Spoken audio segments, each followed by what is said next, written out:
Morning my two family, কেমন আছেন আপনারা সবাই?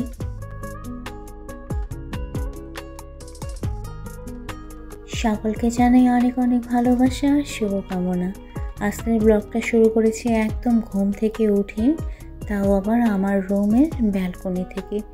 তো আজকে ঘুম থেকে একটু লেট উঠেছি, যেহেতু আজকে শনিবার, সবার বন্ধ। তো 8:30 থেকে ঘুম থেকে উঠেছি।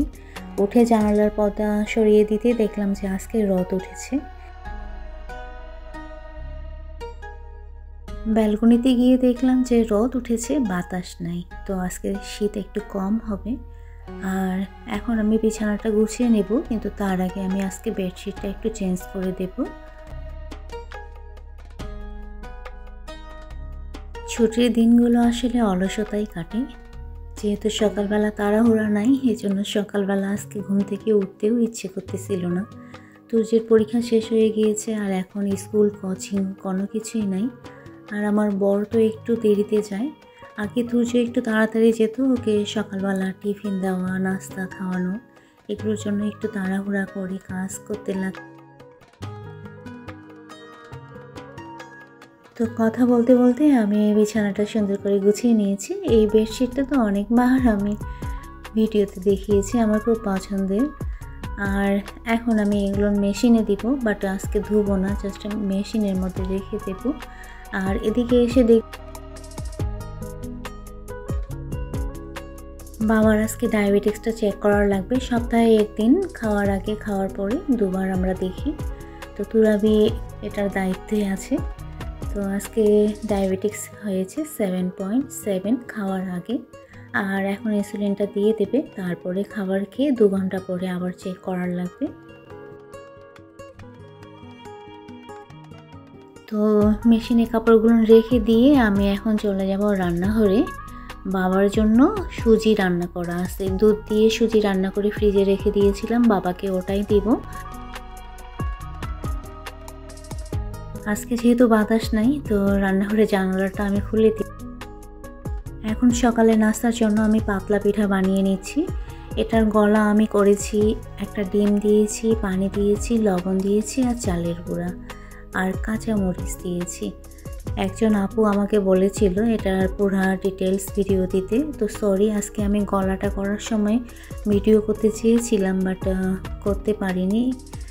আসলে অনেক সময় ভুলে যাই আমি। তো যখন পিঠাটা আমি বানাচ্ছি, তখন আমার মনে পড়লো যে হায় আল্লাহ, আপু বলেছিল যে এটার রেসিপিটা শেয়ার করতে। তো আপু, এটা বানানো অনেক সহজ, জাস্ট চালের গুঁড়ার মধ্যে ডিম, কাঁচামরিচ, লবণ আর পানি দিয়ে পাতলা একটা গলা করার লাগবে। আমি এই যে ফ্রাই প্যানে দিচ্ছি, আপনি খেয়াল করলেই বুঝতে পারবেন কতখানি এর থিকনেসটা। তারপরে ফ্রাই প্যানে দেওয়ার আগে জাস্ট হালকা একটু তেল দিতে লাগে, তাহলে লেগে যাবে না, সুন্দর করে উঠে যাবে। তো আমি সবাইকে তুলে দিয়েছি, এখন আমি নিয়ে যাচ্ছি টেবিলে। আর আমার মেয়ে ওর নিজেরটা বানিয়ে এনে, কারণ ও আরও পাতলা করে বানায়। আমরা সাধারণত এই পিঠাটা এমনি খাই, বাট ওই যে কালকে শীতের পিঠা বানিয়েছিলাম, ভাপা পিঠা, চিতই পিঠা। তো গুড়ের যে একটা রেসিপি দেখিয়েছিলাম দুধ দিয়ে পাতলা করে, তো এটা দিয়ে আজকে খাবো। এটা দিয়ে খেতেও কিন্তু বেশ ভালো লাগে। আর পিঠাটা কিন্তু একদম অনেক মচমচা হয়েছে। আমি ভয়েসটা রাখতে চেয়েছিলাম, বাট আমার বর এখানে বসে মোবাইলে ভিডিও দেখতেছে, তো ওটার সাউন্ড আসবে, কপিরাইট যদি হয়ে যায়, এজন্য আমি এটা মিউট করে দিয়েছি, নাহলে সাউন্ডটা শুনলেই আপনারা বুঝতে পারতেন। তো পর্দার সাইডে টার্সেলটা এইভাবে দিয়ে আমি এই সাইডে এখানে আটকায় দিই, এটা খুলে গিয়েছে, এটা ঠিক করে দিতে লাগবে। আর এদিকে আমার ছেলে দোলনায় দোল খাচ্ছে কত স্পিডে, ওকে বকা দেওয়া হয় কিন্তু ও শুনেই না। তো যাই হোক, আজকে আমি যেটা করব, অলরেডি ভিডিও টাইটেল দেখে হয়তো আপনারা বুঝতে পেরেছেন আজকের ভিডিওটা কিসের উপরে। আজকে যেহেতু রান্নাবান্না আমার নাই, এজন্য আজকে আমি ড্রয়িং রুমে সময় দিব, কারণ বেশ কিছুদিন হয়ে যাচ্ছে ড্রয়িং রুমে আমি সময় দিতে পারছি না। তো আজকে ড্রয়িং রুমের পর্দা চেঞ্জ করব, ড্রয়িং রুমের এই যে সোফার মধ্যে যে কম্বল বিছানো আছে এগুলো চেঞ্জ করে দেব।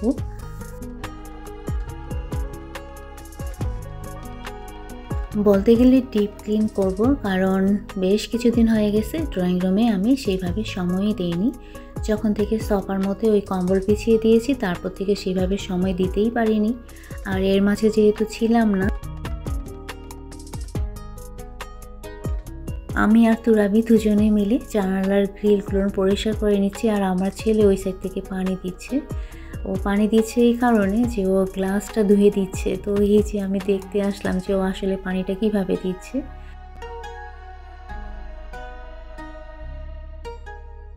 আজকে ড্রয়িং রুম ডিপ ক্লিন করতে গিয়ে আমার পুরো দিন চলে গেছে ড্রয়িং রুমের পিছনে, একবেলাই হয়নি।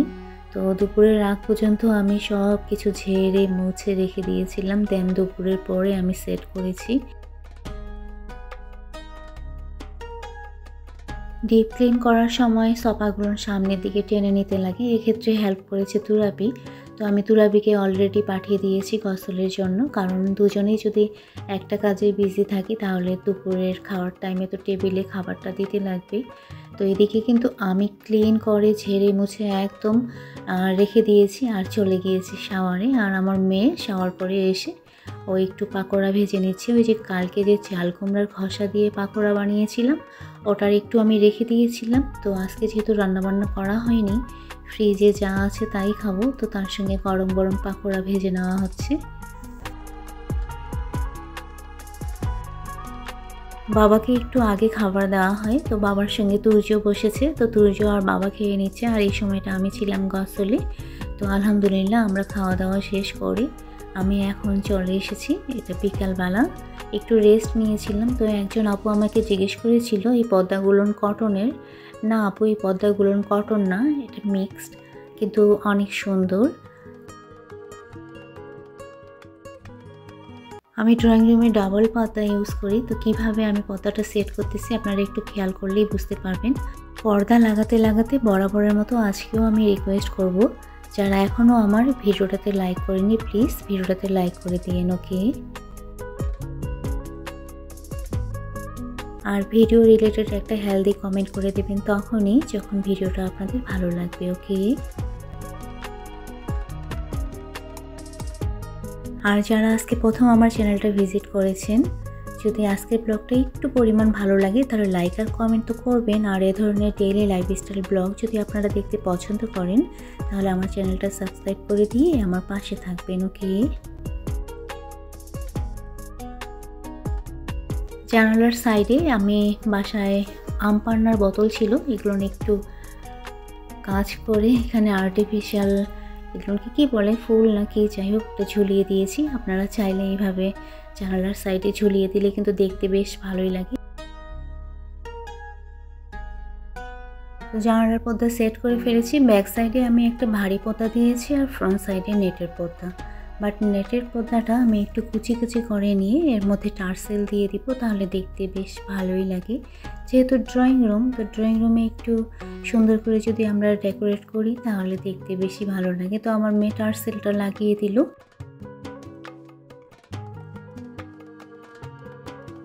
যেহেতু শীতকাল এজন্যই আসলে ভারী পর্দাটা দেওয়া, না হলে আমার ড্রয়িং রুমের মধ্যে ডাবল পর্দা থাকতো বাট নেটের পর্দা থাকতো, ওইভাবে কিন্তু আলো আসে। আর যদিও আমি ভারী পর্দা দিয়েছি, হালকা কালারে দিয়েছি, এটাতেও আলো আসবে।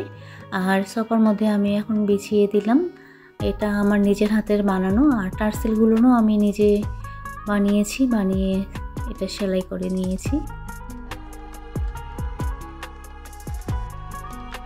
তো ফাইনালি আমি এখন কুশন কভারগুলো সেট করে নিলাম। আর এই সাইডে আমার একটা আয়রন সেলফ ছিল, এটাও আমি সেট করে নিচ্ছি। ঠিক এই সাইডে আমার এটা থাকে, বাট এটা পরিষ্কার করার জন্য আমি ব্যালকনিতে নিয়ে গিয়েছিলাম। আর গত কয়েকদিন আগে আমি এই যে আর্টিফিশিয়াল ফ্লাওয়ার্স হ্যাঙ্গিং যেগুলো বলে সেগুলো নিয়েছিলাম, তো চেঞ্জ করে দিলাম। আগে অন্য ছিল, এখন যেগুলো নতুন নিয়েছি সেগুলো নিয়ে দিয়ে দিলাম এখানে। আর এই সেলফের মধ্যে যে লাইট দেখতেছেন না, এটা আমার ছেলে সেট করে দিয়েছে। তো ফাইনালি এই জায়গাটা দেখতে অনেক সুন্দর লাগতেছে। আর এই যে আরেকটা নিয়েছি, এটা আমি দিয়ে দিলাম ঠিক উপরে। এইভাবে হ্যাঙ্গিং করে যখন দেওয়া হয় তখন দেখতে কিন্তু অনেক সুন্দর লাগে। তো ভিডিওর এই পর্যায়ে এসে আরেকবার রিকোয়েস্ট করব, এখনও যারা ভিডিওটাতে লাইক করেননি প্লিজ ভিডিওটাতে লাইক করে দিয়ে একটা হেলদি কমেন্ট করে দেবেন। ওকে, তো সাইডে দুটো টেবিল আছে, এই টেবিলের মধ্যে আমার পছন্দের কিছু পটের মধ্যে আমি আমার পছন্দের কিছু প্লান্ট দিয়ে দিলাম। এই পটগুলো কয়েকদিন আগেই নেওয়া হয়েছে, আপনাদেরকে দেখিয়েছিলাম, এগুলো সিরামিক্সের পট। তো ফাইনালি আমার পুরো ড্রয়িং রুম সাজানো হয়েছে। তো মাশাআল্লাহ এই সাইডের কর্নারটা অনেক সুন্দর লাগতেছে। আসরের পরে আমি এগুলো সেট করা শুরু করেছি, মাগরিবের আজান অলরেডি দিয়ে দিয়েছে। তো যাই হোক, আমি ফাইনাল লুকটা একটু দেখিয়ে দিলাম, যদিও ড্রয়িং রুমটা আমি অনেকবার দেখিয়েছি। আর একটু খেয়াল করেছেন ওই যে আমার ছেলে এখনও দল খাচ্ছে, দরজা লাগিয়ে ও দল খায়, ও মনে করে যে আমরা দেখতে পাই না, কিন্তু থাই দিয়ে তো দেখা যায়। তো এখন মাগরিবের নামাজ পড়ে তারপরে নাস্তা রেডি করব। তো আমার ছেলের গাড়িগুলো ধুয়ে দেওয়া হয়েছিল, তো ওকে আমি বললাম এগুলো মেলে দাও, কারণ মরিচা ধরে যাবে, এগুলো পানি দিয়েই ধুয়ে দেওয়া হয়েছিল। আলহামদুলিল্লাহ মাগরিবের নামাজের পরে আমার ছেলের আজকে পছন্দের নাস্তা বানিয়ে নিচ্ছি, নুডলস। আমার ছেলে ককলা নুডলসটা বেশি পছন্দ করে, স্যুপ নুডলসটা আমার মেয়ে পছন্দ করে, যেটা ম্যাগি। তো বিভিন্ন ধরনের সবজি দিয়ে আজকে নুডলসটা রান্না করেছি, দেখতে মাশাআল্লাহ অনেক সুন্দর হয়েছে। তো আজকের ব্লগটা এই পর্যন্ত, সবাই ভালো থাকবেন, সুস্থ থাকবেন আর নিরাপদে থাকবেন। ওকে।